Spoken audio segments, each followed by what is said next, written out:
Muito bem, gente. Primeiro domingo do ano e nós já vamos falar de adversidade. Não sei se você estava esperando por isso, mas antes de entrar no tema propriamente, tem o tema maior da série e você não está lendo errado, não tem nada de errado aí no português, não, é isso mesmo. Prossiga em frente. São duas frases aí, duas palavras que, na verdade, esse em frente não é no sentido de direção, é no sentido de encarar, tá bom? Então, se fosse no sentido de prossiga em frente na direção, estaria errado no português, teria que ser em frente, separado. Mas o em frente de enfrentar é um trocadilho, porque o que nós queremos é alertar você. Eu não sei se você percebeu, se você já notou, mas na virada do ano tem todo aquele clima, né? De fogos e abraços e tal. Às vezes a pessoa está até viajando, Está viajando em todo sentido, né? A cabeça dela está ali naquele mundo mágico da virada do ano. Mas aí você acorda no outro dia, o que aconteceu? O que mudou? A virada do ano não tem nada de mágico, de místico, né? Onde você imagina coisas ou deseja coisas que automaticamente, pá, depois dos fogos, né? Você vai ver a dívida que você tinha no outro ano, continua, se bobear, aumentou, né? E você foi lá e tal, e achou que ia comer tudo aquilo, ia acordar no outro dia de boa, né? A balança ia para baixo. Não. E tem coisas que são bonitas, né? Legais de se fazer e de se ver. Mas esse negócio, assim, especialmente para o crente, né? Algumas coisas eu fico assim, tenho que me controlar, né? Porque alguns entram nessa onda aí, né? De virada do ano e desejos e tal, né? Declaro vitória em 2025, vitória na minha vida financeira. Quem não quer, né? Mas você não controla teu cartão não para você ver se o que você declarou lá vai acontecer. Vai acontecer pior, porque vai acumular os juros. Declaro, né? No 2025 prosperidade na minha família. Né? Você que não aprenda, tá, a amar, decidindo amar como Deus te ama, de coração, com a verdade, teu cônjuge. Você que não aprenda a perdoar. Você que não se dispõe a ceder, a andar mais uma milha, como diz a palavra. Você que não seja alguém de fato compreensivo, amoroso, simpático. Se você não fizer e não mudar, não adianta declarar prosperidade ou vitória na tua família. Vai haver confusão e vocês não vão conseguir resolver. Pelo contrário, vai vir todos os conflitos que vierem, o pensamento sempre vai ser de separar, de não dar mais. Você que não tome conta da tua vida nesse sentido. Declaro vitória na minha saúde. Você que não tome mais água, não. Você que não descanse direito, durma direito, cuide do seu físico, fazendo exercício. Você que não faça seus exames periódicos e tome cuidado e continue tomando o remédio que o médico passou. Você que não cuida, não adianta declarar. Por isso que nós estamos falando, a vida, ela é cheia de adversidades. Nossa, pastor, que falta de fé. Irmãos, não é falta de fé. Eu acredito que isso aqui é sabedoria. Discernimento, que foi isso que Deus nos deu. Então não adianta você estragar a tua vida e chegar ali naqueles minutos do último dia do ano e entender que de maneira mística tudo vai melhorar, tudo vai mudar para o próximo ano, porque você simplesmente desejou. E eu quero olhar com vocês um texto hoje. Porém antes, falando de diversidade, né? Tem alguém aqui que não passa por adversidade? Adversidade é sinônimo de problema, dificuldades na vida. Acho que todo mundo aqui passa do menor, né? Eu falei, tem gente aqui de 9 anos, já sabe o que é passar dificuldade, não é mesmo? Alguns mais, outros menos, alguns mais numa área, menos em outra. Mas pegando uma estatística aqui, né? Talvez dessas que chamam mais atenção, 151.600 pessoas morrem por dia no mundo. São adversidades. Morte talvez a pior delas, né? Muitos de maneira surpreendente até. Quantos não perderam parentes nesses últimos meses, dias? Nós estávamos conversando aqui na nossa igreja 2024, de agosto até dezembro, pegando aí, da metade do ano, últimos 6 meses, nós perdemos mais gente ligada aqui à nossa igreja do que na pandemia, gente. Né? Era um sepultamento atrás do outro. Que Deus nos livre disso em 2025. Mas não adianta desejar. Se você não cuidar da sua vida, da sua família, né, dos seus passos, você vai encurtá-la. Isso é possível. Né? Ah, não, mas eu acredito que tem a hora certa de morrer. Cuidado para não confundir a dimensão de Deus e nem o caráter dele com a sua dimensão limitada, né, e corrompida. Deus sabe de tudo, irmão. Deus sabe o dia que alguém vai morrer, o jeito que vai morrer. Mas Ele não deseja muitas coisas que acontecem, a maneira como as pessoas conduzem suas vidas. É claro que se você for uma pessoa inconsequente, né, deixando de fazer tudo isso que eu falei aqui, em cuidado com a sua saúde, por exemplo, com a sua rotina, você está encurtando sua vida, sim. Deus, não é porque você é crente que Deus vai, né, falar, não, esse aqui é meu ungido, eu vou proteger ele, aconteça o que acontecer, o que ele fizer, pode deixar que eu garanto. Não, Deus não é cúmplice das suas inconsequências, da sua responsabilidade. E esse índice aí, você imaginar que 151.600 pessoas morreram ontem. Hoje, mais gente, e amanhã, de novo, mais 151.600. A taxa de desemprego no Brasil é de 6,4, isso aí dá mais ou menos 7 milhões de pessoas desempregadas. Alguém desempregado aqui? Aí, que benção, aqui não tem? Está com vergonha? Tem sim. Está na estatística. Né? Deus sabe de tudo, mas é uma diversidade, não é? Ninguém tem, acredito que não, né? Prazer em ficar desempregado. Né? Às vezes você está trabalhando, você quer um descanso, mas ser mandado embora é problema. Talvez para alguns demore um pouco mais, para outros não, mas ainda mais você que é o cabeça do lar, que está ali, né, honrando os compromissos, enfim, se a sua renda ali faz realmente muita diferença, então ficar desempregado traz uma diversidade muito grande. Desastres naturais foram responsáveis por 45% de todas as mortes nos últimos 50 anos. São adversidades. Desastres naturais acontecem sempre. Ano passado, né, tivemos um lá no Rio Grande do Sul, enorme. Né? Essa época chega, começa muita gente que mora em muitos lugares aí, começa a ficar em alerta, porque, né, um solzão desse maravilhoso, mas isso aí traz uma preocupação, porque daqui a pouco vai começar a precipitar nuvens aí, pode cair aquele temporal. E aí? Né? Como é que fica a situação? 40% dos brasileiros têm alguma doença crônica, aquela que mais cedo ou mais tarde vai levar você à morte.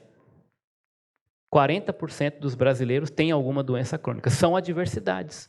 Muitas dessas aí, certamente causada por falta de cuidado, como eu falei, com a saúde.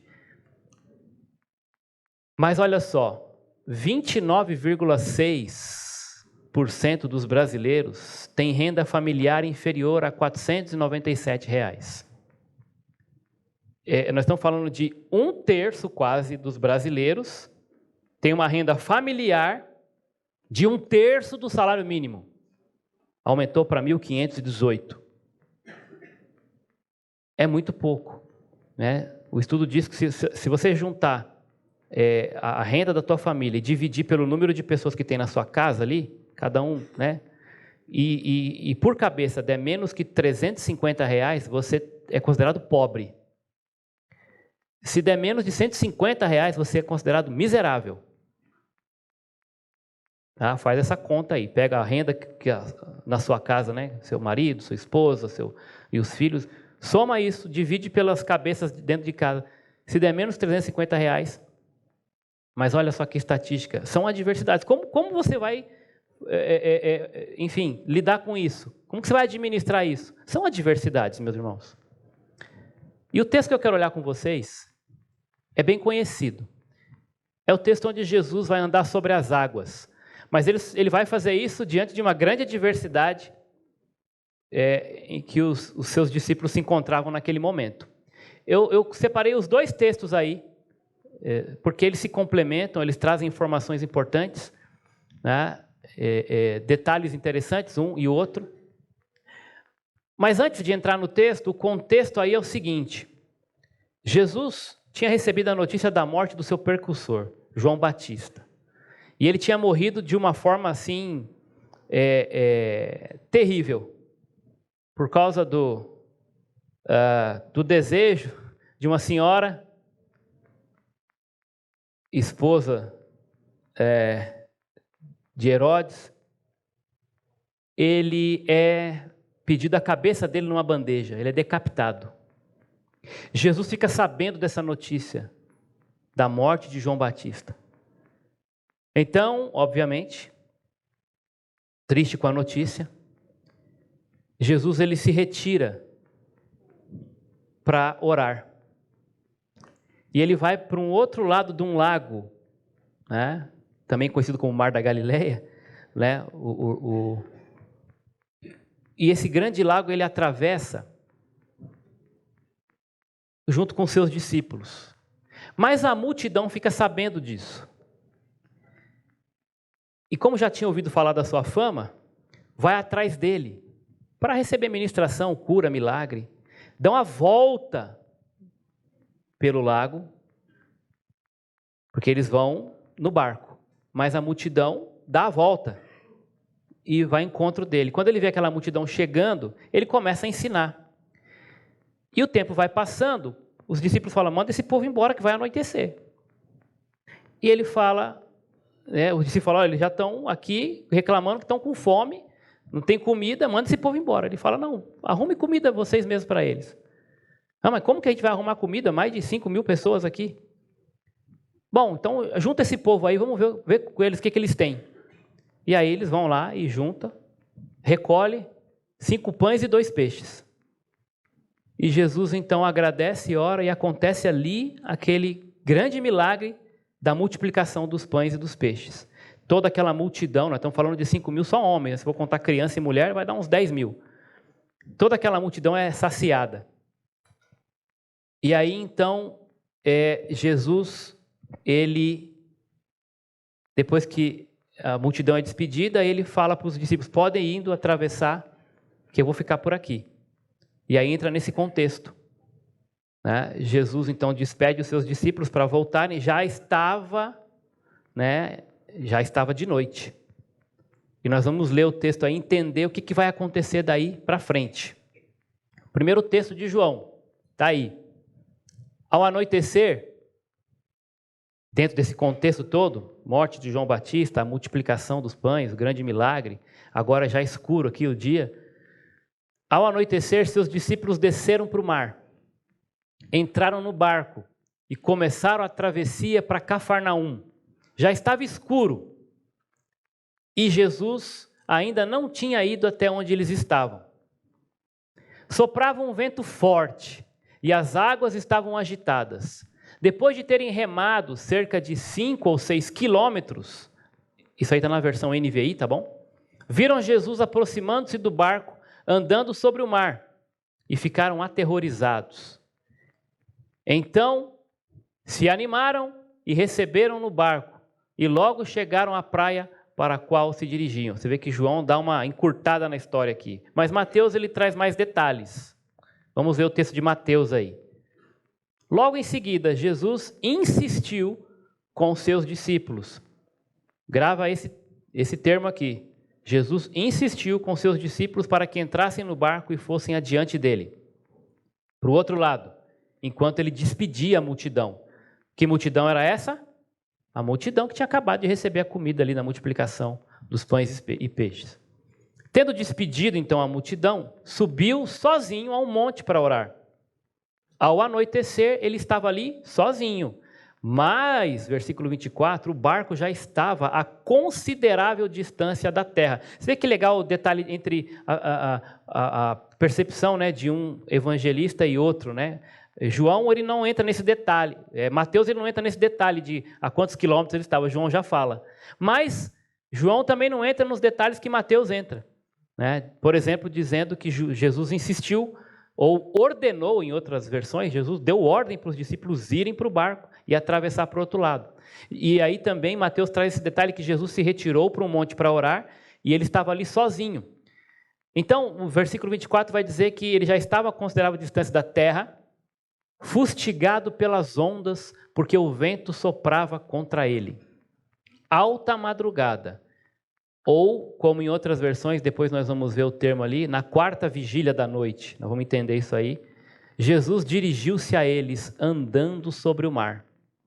Quando o viram andando sobre o mar, olha aí que Mateus traz um outro detalhe aí, né? João diz que eles ficaram aterrorizados e ponto. Mas Mateus vai acrescentar o fato de que eles disseram, é um fantasma! E gritaram com medo. Mas Jesus imediatamente lhes disse, coragem, sou eu, não tenham medo. E aí Mateus vai estender a história aqui, além desse detalhe, dizendo da interação de Jesus com Pedro, né? Se tu és, né? Pedro vai dizer, né? Se és tu, manda-me ir ao teu encontro sobre as águas. Venha, respondeu ele. Então Pedro saiu do barco, andou sobre a água e foi na direção de Jesus, mas quando reparou no vento, ficou com medo e começando a afundar, gritou, Senhor, salva-me! Imediatamente Jesus estendeu a mão e o segurou e disse, homem de pequena fé, por que você duvidou? Quando entraram no barco, o vento cessou. Então os que estavam no barco o adoraram, dizendo, verdadeiramente, tu és o Filho de Deus. E esses que estavam no barco eram seus discípulos. Muito bem, riqueza de detalhes aqui, né? Quando você olha para um texto, olha para o outro, você junta, né? E sem nenhum problema quanto a isso, tá? Não é que um está contando uma verdade, o outro meia verdade. Isso acontece conosco. Se terminar o culto hoje aqui, eu vou perguntar para você, aqui da minha direita, como foi o culto hoje de manhã? Você vai contar de um jeito. Se eu perguntar para alguém aqui do meio, como foi o culto hoje de manhã? Você vai contar do mesmo culto, só que você vai contar com outras palavras. E aqui é a mesma coisa, diferentemente, a percepção de alguém é diferente da outra. Talvez um vai dar ênfase mais no louvor, que se sentiu mais tocado ali naquele momento, outros vai levantar um detalhe da mensagem, outros outro detalhe da mensagem. A maneira de você, o ângulo que você está enxergando, você vai narrar, mas a história é a mesma, o ambiente é o mesmo, você não estava num culto diferente do outro. Deus vai se manifestando, né, com a multiforme graça dele de diversas maneiras para atingir o seu coração e a sua necessidade. Muito bem, só um detalhe aqui sobre esse mar de Tiberíades, né? Também conhecido como Mar da Galileia, mas ele era, na verdade, um grande lago de água doce. Ele ficava abaixo do nível do mar. Ficava, não fica, né? E é uma panela, né? Imagina uma panela ali. Então, era muito comum esses ventos fortes que sopravam e agitavam essas águas, tá? Por causa dessa questão aí, da sua localização, a maneira como ele estava localizado ali. Ele tinha aí, não era tão grande, né? Ele tinha 21 quilômetros de comprimento e 14 de largura. Esses 14, provavelmente, que eles vão fazer a viagem de um lado para o outro, tá? Então, quando o texto fala que eles estavam já a 6, mais ou menos 5, 6 quilômetros, eles estavam praticamente no meio, né? No meio desse lago, onde ele é mais fundo, tá? E aí onde os BOs ali com o agito das águas ficam mais perigosos, tá? Eles estavam bem ali no centro, né, do problema, tá bom? Desse lago aí. Agora eu quero que vocês prestem atenção nesse detalhe. Lá no capítulo, no texto de Mateus, né, o verso 22, o texto vai dizer que Jesus os compeliu, ou os impeliu, né? Ou até, em outras versões, Jesus insistiu com eles, ou ordenou a eles que atravessassem, né? Que entrassem no barco e fossem adiante para o outro lado do lago. Gente, aqui entre nós, Jesus sabia que viria aquela tempestade, enfim, aquele agito no mar, né? Jesus sabia do que ia acontecer logo depois? Sim ou não? E ele pede para os caras, pede não, né? Ele pega seus discípulos e manda os caras irem para o problema. Vocês percebem isso? Conseguem entender? Jesus sabia, ele como Deus, ele podia, né? Puxa, vai ter essa tempestade ali daqui a pouco, então eu vou segurar um pouquinho eles aqui. Ou então não vou deixar acontecer. Ele poderia fazer isso? Poderia. Então, nota, era necessário que isso acontecesse. Jesus queria trazer uma lição para aqueles homens. E ele permitiu e deu ordem para que os seus discípulos, eles não sabiam de nada, né? E eles eram experientes, gente pescadora, fazia aquele trajeto ali várias vezes, talvez, ali no dia, né? Esse negócio de pegar o barco e ir para um lado, voltar, já deveriam ter enfrentado dificuldades com ventos, eles conheciam a região. Só que esse que estava por vir era diferente, porque eles mesmos vão dizer, o negócio está feio aqui, né? Nem para gente experiente era algo que eles, se eles soubessem, eles não teriam encarado. Mas Jesus, vamos dizer assim, os manda para lá. Isso faz a gente pensar exatamente nessa questão aqui. Como é que você conjuga o fato de estar obedecendo a Deus e enfrentando ventos contrários na sua vida? Porque, vamos pensar aqui na história de Jonas. Jonas foi o inverso disso, né? Jonas, porque desobedeceu, porque ele era para ir para um lugar e foi para outro, então no meio da desobediência, Deus manda uma tempestade ali naquele mar, agita ali aquelas águas de tal maneira que o barco ia virar, e aí quando Jonas é lançado no mar, a tempestade se acalma. Mas Jonas estava em desobediência. Aqui não. Os discípulos estavam em obediência.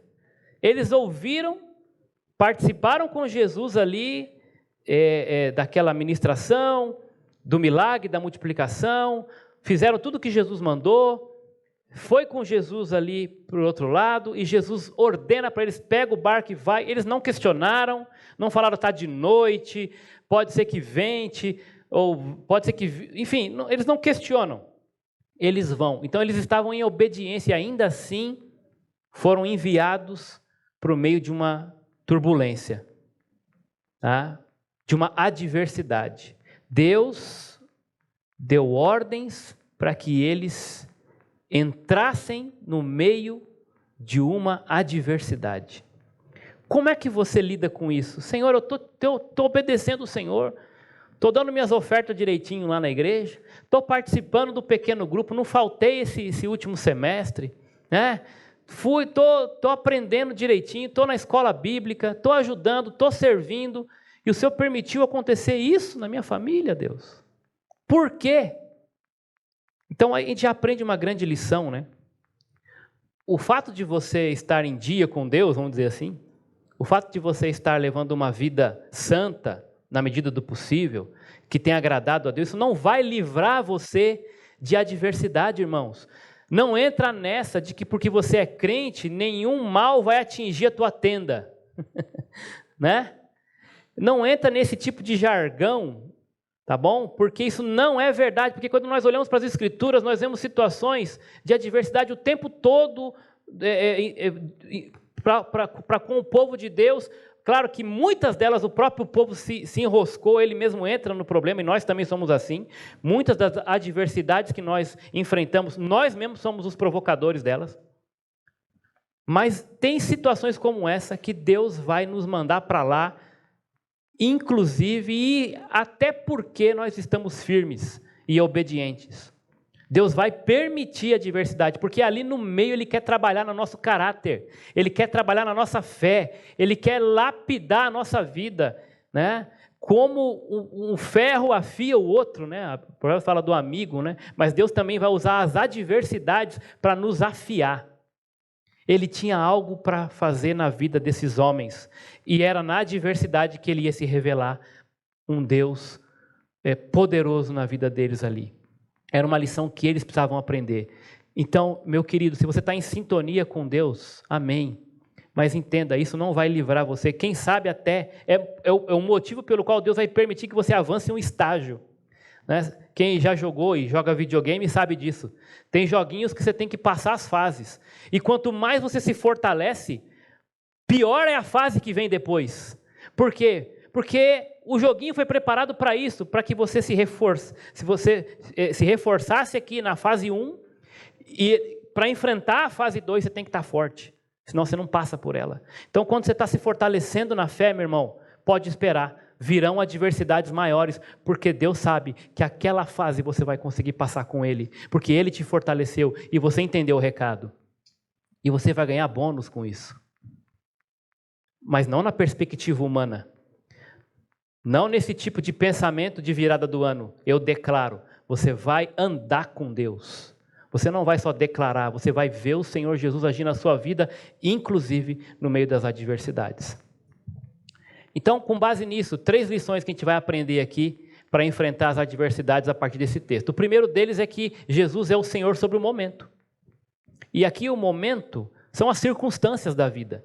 E os discípulos tiveram que aprender isso. Essa era uma lição que Jesus queria ensinar para eles, né? Eu cuido das circunstâncias. O meu tempo é o melhor. O meu momento de agir é o perfeito. O seu relógio não é o meu. E é interessante notar aqui, olhando para o texto de João, voltando lá para João, de noite, havia escurecido, ao anoitecer, Jesus ainda não havia ido encontrá-los. Gente, Deus sabia, como eu disse para vocês, de tudo que ia acontecer. Mas Ele espera anoitecer, de noite manda esses discípulos atravessarem e não vai com eles. Não vai com eles. Jesus fica orando no monte. De lá do monte, Jesus estava vendo? Estava vendo? Estava. Como Deus, né? Ele viu cada remada daqueles discípulos. Ele sabia o que ia acontecer. Mas os discípulos foram lá 1 quilômetro, 2 quilômetros. No 5º, 6º quilômetro vai acontecer o problema. Jesus sabia disso. Mas ele não estava lá. Ou, pelo menos fisicamente, né? Ele não estava com eles ali, não estava visível aos seus discípulos, mas ele não tinha perdido o controle da situação. Inclusive, ele estava coordenando tudo. Ele estava coordenando tudo. Mas, na cabeça dos discípulos, nós vamos morrer aqui, né? Viemos para esse lugar e agora, o que nós vamos fazer? Estamos sozinhos aqui. É interessante entender que Ele, Jesus, intervém na nossa situação de acordo com o momento que Ele considera oportuno e não de acordo com o momento que nós gostaríamos que Ele fizesse. Nosso relógio não é um relógio de Deus. Quantas e quantas vezes você passando por adversidade, e se você é como eu, quando o problema vem e você vai orar, você quer que o problema seja resolvido quando? Talvez até antes de acabar a oração, não é?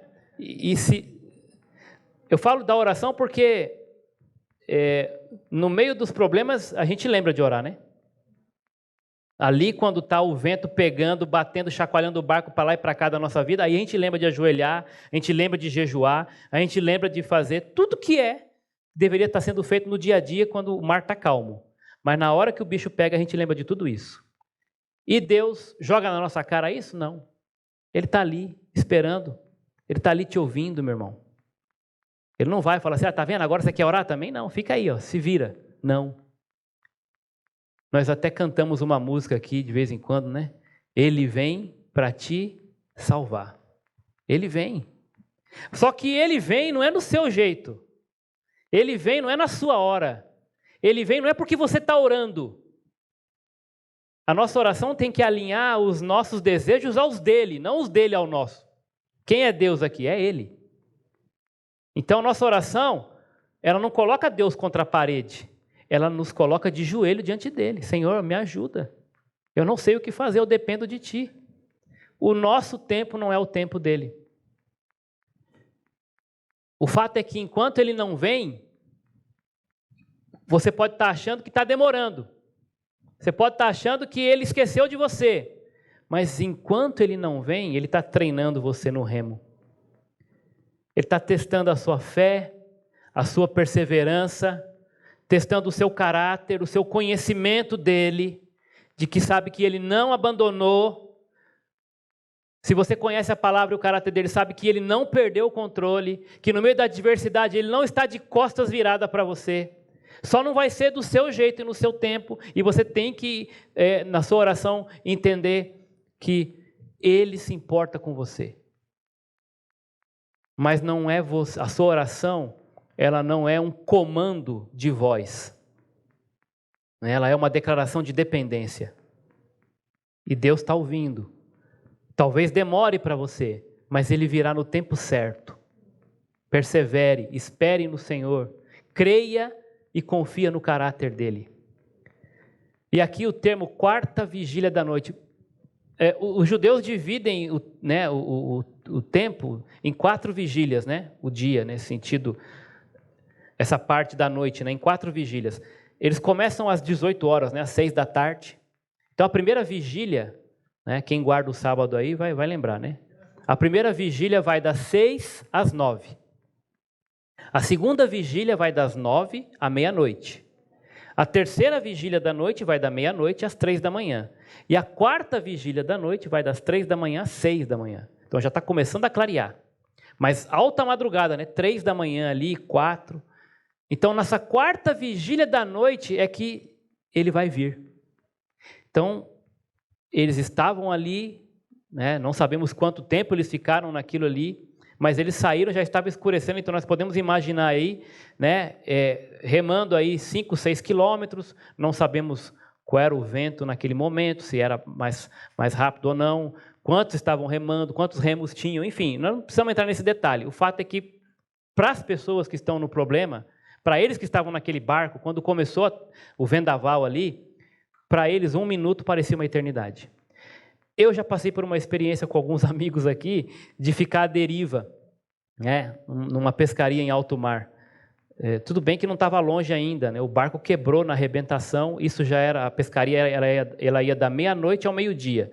Então sempre dá um atrasozinho, isso era mais ou menos 00:40, por aí, quebrado o barco, quebrou a flange do barco, ele ficou à deriva, se o camarada joga a âncora, as ondas poderiam bater e quebrar até o barco. Se ele solta a âncora, que foi o que ele fez, ele não corre esse risco de quebrar o barco, mas ele corre o risco do barco virar, que dá quase na mesma, porque o barco fica para lá e para cá, à mercê do controle do mar. E eu segurava ali, e a gente ficou 1 hora à deriva, né? E por tudo escuro, né? E de repente só ouvi o grito: atenção, atenção, tá vindo, e vinha aquela onda, pá, batia em cima da gente ali, e imagino o desespero, e por 2 momentos eu realmente achei que ia virar, e se o barco vira, ele vira por cima da gente, e eu nem nadar eu sei, né? E o colete que tinha ali realmente não parecia muito confiável, né? E então meu coração, né, a experiência, e se você me chamar para pescar no alto mar, eu volto, porque a gente gosta muito, né? Mas não é assim, né? Mas de repente o barato sai caro, né? E acabou que a gente ficou ali até que veio um resgate, né, um reboque ali para nos levar. Depois o reboque quebrou também, mas aí é outra história.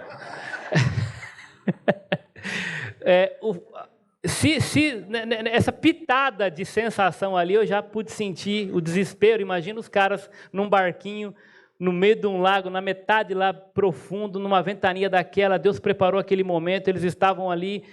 E agora, o que será de nós? Mas Jesus, ele, na perspectiva deles, assim, ele está demorando. Assim que começou o vento, Jesus apareceu? Não. Jesus veio voando? Não, nem correndo. Mas ele veio. Ele é o Senhor do momento.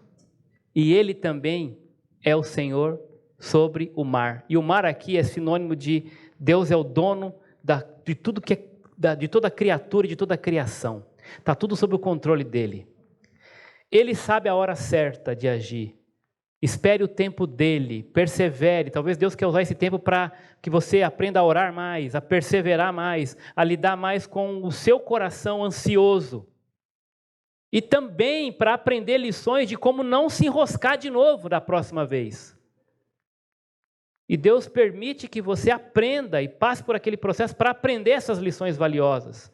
Mas ele também vai mostrar para ti que não só o momento, mas tudo está sob o controle dele. Toda a criação está debaixo do seu controle soberano.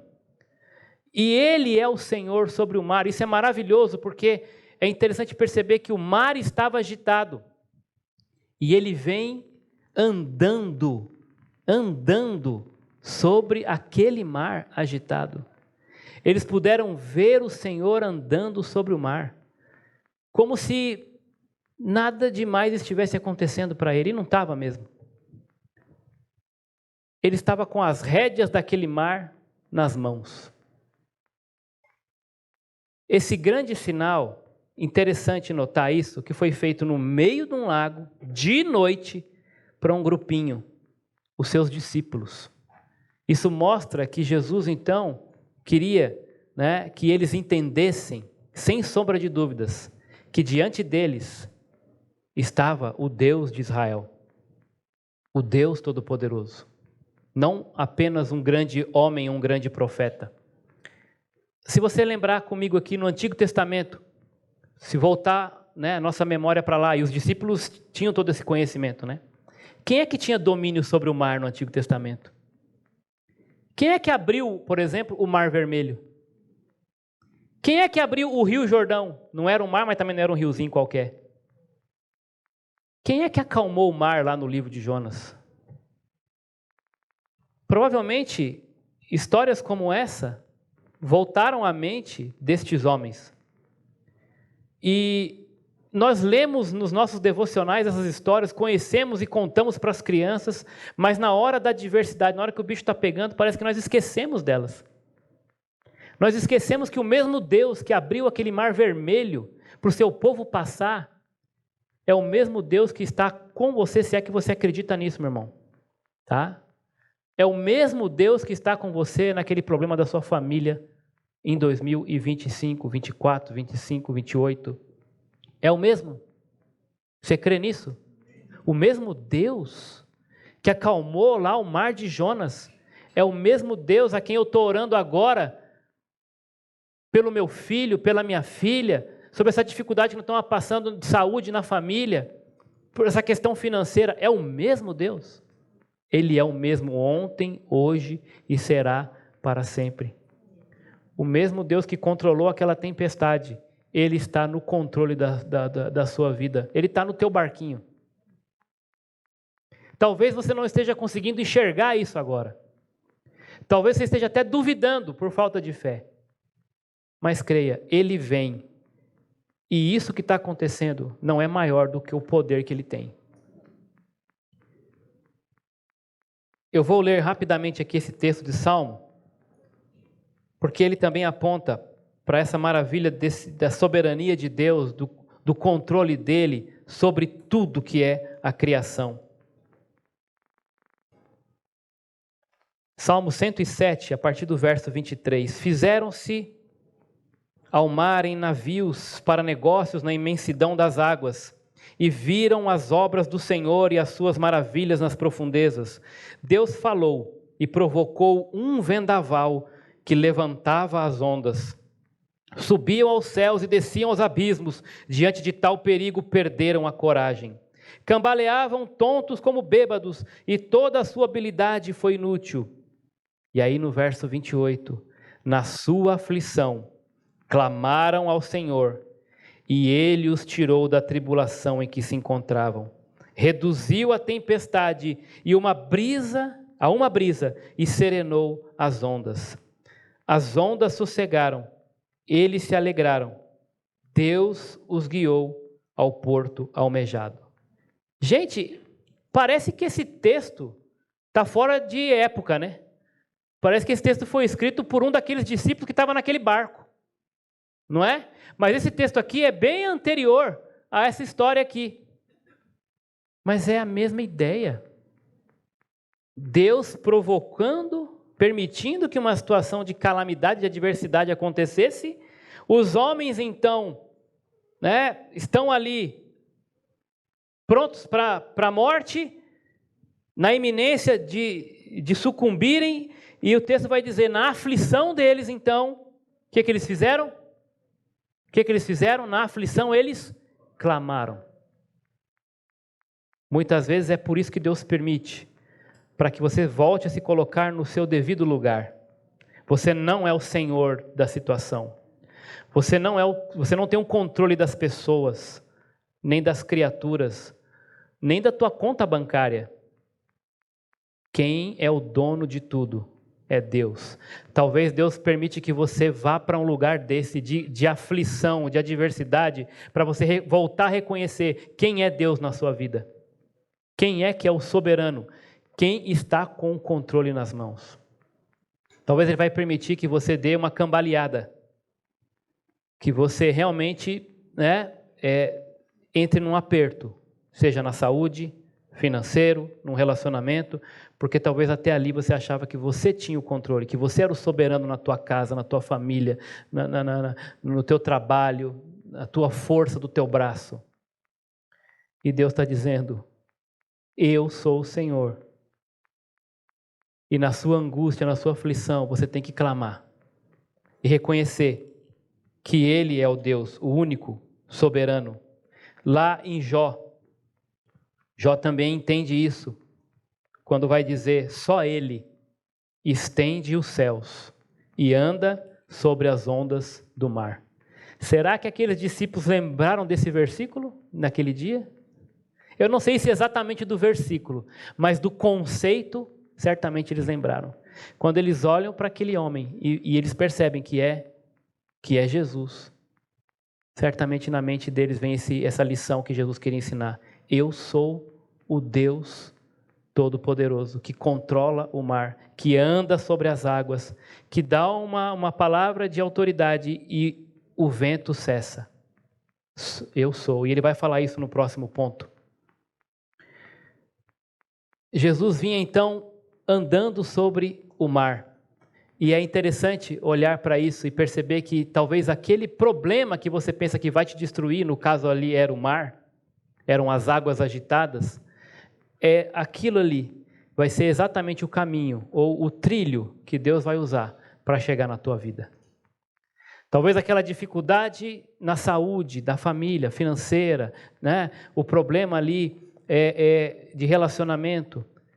Talvez ali onde você não vê mais esperança de como você poderia resolver, você vai clamar a Deus pedindo socorro e Deus vai exatamente usar aquele problema para se revelar e se mostrar na sua vida como um Deus todo-poderoso que vem para te salvar e salvar você daquela tempestade. É exatamente aquele problema que Ele vai usar como caminho para chegar até você. Ele não só é Senhor sobre o momento, sobre o mar, mas Ele também, eu quero que você entenda, e vamos terminar com esse ponto, Ele é o Senhor sobre o medo. Senhor sobre o medo. E é exatamente isso que acontece conosco. Quer você admita, quer não. Quando nós estamos no meio de uma adversidade, nós tememos. Nós tememos porque nós percebemos o quanto nós somos incapazes, o quanto nós decepcionamos a nós mesmos e aos outros.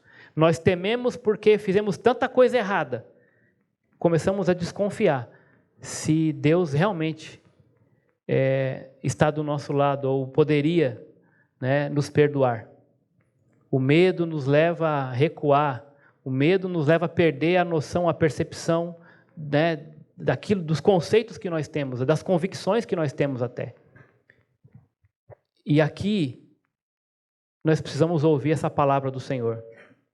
Sou eu. Ou, como teologicamente é correto se afirmar, eu sou. E é isso que ele vai dizer ali. Se você voltar comigo no texto de João, agora o verso 19. Ele vai dizer assim, o texto vai dizer: depois de terem remado cerca de 5 ou 6 quilômetros, viram Jesus aproximando-se do barco, andando sobre o mar. O texto de João vai dizer, ficaram aterrorizados, ou com muito medo. O texto de Mateus 26 vai dizer, quando viram andando sobre o mar, ficaram aterrorizados, com muito medo. E aí, verso 20 de João, Jesus vai dizer assim no versículo 20, mas ele lhes disse, Sou eu. Não tenham medo. Sou eu. Não tenham medo. Esse sou eu aqui está invertido na nossa tradução aqui do português, mas no grego a ideia é eu sou. Literalmente ele fala, eu sou. Não tenham medo. E esse eu sou aparece várias vezes no Evangelho de João. João é expert em usar esse termo para se referir a Jesus, porque Jesus mesmo vai dizer várias vezes sobre isso. Ele vai dizer, eu sou o caminho, eu sou o pão da vida, eu sou a porta, eu sou a videira, eu sou, eu sou, eu sou. E isso faz com que a mente de um judeu, de um discípulo de Jesus, de novo, transportasse-se para o Antigo Testamento, especialmente no contexto onde Moisés é chamado para falar ao faraó. E aí, quando eles perguntarem, quem é que mandou você aqui? Quem que eu digo que me mandou? E ele vai falar assim, apenas diga que o eu sou te enviou. O eu sou. E na mente deles é exatamente isso. Aquele mesmo eu sou que apareceu também para Moisés na sarça ardente, era o que estava diante deles ali, naquele mar agitado. Não tenham medo, eu sou. Puxa, é Ele. É o Deus de Israel. É o Deus que também abriu o mar vermelho. É o Deus que também acalmou a tempestade lá em Jonas. É aquele mesmo Deus que Jó fala que anda sobre as águas. É o mesmo Deus que o salmista fala que quando nós clamamos, Ele vem e acalma a tempestade. E cessa o vento. É Ele. Por isso, não tenha medo. Quem realmente pode resolver a situação, chegou, está aqui. Talvez você possa se lembrar de uma situação onde você estava com muito medo, porque você estava diante de uma circunstância desfavorável e você não tinha os recursos ou não tinha a pessoa certa para lidar com aquela situação. Talvez um carro quebrado, você não é mecânico, mas quando chega o mecânico, você fica aliviado. Apareceu um médico na hora que alguém precisava, ali no meio da multidão. Você estava desesperado porque a pessoa estava passando mal, talvez você, um parente seu, não sabia o que fazer, mas aí alguém chega e fala assim, eu sou médico. Você não fica mais aliviado? Fala, puxa, ele entende do negócio, ele sabe como funciona a coisa. Não, eu sou mecânico. Não, eu sei lidar com isso. Alguém está com uma dificuldade numa prova de matemática, aí chega alguém e diz, não, eu sou professor de matemática. Puxa, agora ficou fácil, agora eu vou aprender. A pessoa vai me ensinar. Mas esse aqui não é apenas um simples mecânico, ou médico, ou professor de matemática. Ele é o dono de tudo. Ele é o dono do mar, Ele é o dono da terra, Ele é o dono de todo o universo, Ele é o dono de toda criatura que possa existir. E Ele disse assim, agora eu estou aqui. Fiquem tranquilos, não tenham medo. Agora existe uma diferença entre reconhecer que é Jesus que está vindo sobre as águas e recebê-lo de bom grado no barco. Porque se vocês perceberem, num primeiro momento, o que acontece com eles ali? Quando eles olham para Jesus, vai para o texto de Mateus, Jesus vindo sobre as águas, Mateus vai trazer esse detalhe. Quando Jesus aparece andando ali, eles já reconhecem Jesus de prontidão. Oh, Senhor, que bom, amém, graças a Deus, nos salve, que bom que o Senhor chegou, agora não tenho o que temer. A primeira reação deles qual é? É um fantasma. Quem é Jesus para você hoje? Eu quero acreditar que esse primeiro ponto aqui, se você crê em Deus, isso está longe de passar pela tua cabeça. Pelo menos na teoria. Porque havia uma crença, eram fábulas, histórias que se contavam, de fantasmas. E esse pessoal, especialmente o pessoal que trabalha no mar, eles acreditam em muitos mitos. Talvez você já tenha lido sobre isso, assistido a algum filme. Existem muitos mitos que cercam esse ambiente das águas. Imagina você no mar, à noite, ali com vento, aparece alguém ali andando, Então, na cabeça daqueles homens, por mais que eles estavam andando com Jesus ali, mas eles estavam cercados por toda essa mitologia, por toda essa, enfim, todo esse pensamento folclórico, né, esse pensamento de lendas, de fantasmas. Eles acreditavam nisso, contavam histórias uns para os outros. Talvez você já cresceu ouvindo história do teu avô, da tua avó, né, de fantasma, de bicho, de ET, né, de Mundial do Palmeiras, essas coisas o pessoal conta, né? Então, pode ser que eles ali naquela hora pensaram, existe mesmo, olha aí. Mas, brincadeiras à parte, eu quero trazer para a sua vida espiritual. Na teoria, você sabe que Jesus é o Senhor. Mas quando está no meio de um problema, e Jesus está querendo te ensinar algo, Ele apareceu para você ali naquele problema, mas você, porque não foi do seu jeito, não foi no seu tempo, do jeito que você talvez esperava, você não acredita que é Ele que está ali. Você não acredita que é Deus que está usando aquela circunstância, aquela adversidade para te moldar. Você não aceita isso. Talvez na prática, na teoria você fala de Jesus, mas na prática Ele é apenas um delírio. Ele não existe de verdade na sua vida ainda. Talvez você esteja aqui nessa manhã e nunca entregou a vida de fato para Ele. E se isso não aconteceu, uma maneira boa de você medir isso é trazendo sua memória para esses momentos de dificuldade e respondendo a você mesmo. De fato eu confio em Jesus quando o bicho está pegando lá na minha casa? De fato é a Ele que eu recorro quando tenho qualquer questão para resolver? Eu recorro ao meu braço, à minha conta bancária, a outros filósofos, a outros homens da internet, a autoajuda? Ou eu realmente, a primeira coisa que eu faço é orar ao Senhor e saber que Ele está no controle? Porque na prática, irmão, se você não faz isso, Jesus é um delírio para você. Você pode frequentar a igreja, frequentar pequeno grupo, fazer um monte de coisa legal, mas na hora do vamos ver, Jesus é um fantasma na tua vida, Ele não existe. Mas talvez você esteja nesse outro degrau aqui. Jesus não é um delírio, Ele é um destaque. Não, Ele é um cara que eu sei que pode, é um grande homem, foi um grande profeta, Ele tem boas ideias, mas é só isso. Ele não passa disso. E aí eu pergunto para você, é suficiente esse Deus para você? Como qualquer... Você coloca Jesus num alto patamar, mas ali junto com Ele também tem outros ícones da história. Junto com Ele tem outros livros e literaturas, junto com a palavra dEle. Junto com Ele tem outras pessoas que você consulta e coloca talvez no mesmo nível de importância, de conselho. Junto com Ele talvez está o seu próprio ego, que você divide a atenção. Não, dessa vez eu faço do meu jeito, Senhor. O Senhor está falando para eu fazer desse jeito aqui, mas não, agora eu acho que melhor fazer assim. Então Ele de vez em quando Ele é ouvido, de vez em quando, né, você coloca Ele ali, né, coloca a música dele para tocar na sua playlist. Mas ela é mais uma de tantas outras que você segue, de tantos conselhos que você procura. Eles entenderam no versículo, lá em Mateus, no último versículo, especialmente Pedro teve essa experiência.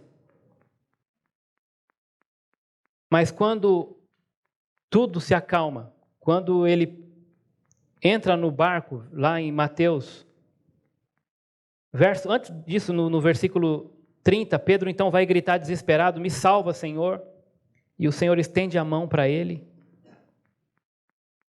e ele então diz, homem de pequena fé, porque você duvidou? Até ali, Jesus era apenas um destaque. Mas quando eles entram no barco, o texto vai dizer que o vento cessou. Então, os que estavam no barco, o que fizeram? É nesse ponto que Jesus quer que você chegue, no versículo 32, 33. O que eles fizeram quando entraram no barco? O adoraram. E essa adoração resultou numa frase, verdadeiramente, tu és o Filho de Deus. Provavelmente, Jesus vai permitir circunstâncias desfavoráveis ou adversidades na sua vida para te levar para esse patamar aqui. Você reconhecer na sua vida que Ele é Deus. Ele não é um delírio. Ele não é apenas um grande homem e profeta, um destaque, mas Ele é Senhor. Ele é Senhor. Ele é Senhor sobre o momento da tua vida. A hora dele é a melhor. O jeito dele é o perfeito. Ele é Senhor sobre tudo o que Ele criou, inclusive você, seus filhos, seu emprego, sua saúde, seu cônjuge, seu casamento. E Ele é Senhor sobre os seus anseios. Ele quer ser e é o dono, né, do seu destino, se é que você acredita nisso, porque Ele é Senhor.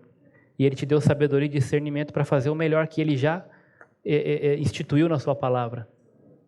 Logo, confia que mesmo no meio da adversidade, e inclusive, né, por causa dela, Ele vem para te salvar. É no meio dela que Ele vem para se revelar como Senhor do momento, do mar, das circunstâncias, das coisas, das pessoas e da sua vida, dos seus anseios, dos seus medos, das suas expectativas, das suas frustrações. Ele está contigo, meu irmão. Ele vem para te salvar. Esse é o nosso Deus. Vamos orar? Sim, Senhor, nós te agradecemos pela tua palavra e porque sabemos que as adversidades, elas não são maiores do que o nosso Deus. Inclusive, Deus pode usá-las para que, por meio delas, Ele se revele como Senhor da nossa vida, Senhor do momento, Senhor de tudo que envolve as circunstâncias, de tudo que foi criado, das pessoas. Eu não sou dono, não controlo nada. Até os meus sentimentos eu devo colocar diante do Senhor, Pai, porque o Senhor também é Deus sobre os meus medos, sobre meus anseios, minhas angústias, minhas expectativas, minhas frustrações. Ah, Deus, muito obrigado por saber que, ainda que possa parecer demorado, o Senhor não perdeu o controle. O Senhor está olhando de longe e está presente mais do que perto, está dentro de mim. Por meio do teu Espírito, o Senhor prometeu, não disse que nós não passaríamos, não, por problemas, por tribulações. Ao contrário, o Senhor disse que nós andaríamos por um vale de sombra e de morte, mas que o Senhor não nos deixaria só. O Senhor disse que até ali a tua vara e o teu cajado estariam nos consolando. O Senhor disse que andaria conosco no meio da fornalha, estaria conosco no meio da tempestade. Acalma, Senhor, a tempestade dos nossos corações. Que no meio de cada adversidade, eu não sei o que você está passando aqui, meu irmão, mas o Senhor não está alheio ao seu problema, à sua angústia. Ele está vendo. E no tempo e no momento dele, Ele vai vir. E Ele vai vir de uma maneira sobrenatural, como sempre veio. Talvez no meio do problema, Ele vai usar exatamente aquele problema para caminhar até você e te dizer, eu estou aqui, não tema, eu sou. Oh, reconheça isso, meu irmão. Reconheça isso. Talvez você está aqui nessa manhã e ainda não entregou sua vida para Jesus, por isso ainda não provou dele como Deus.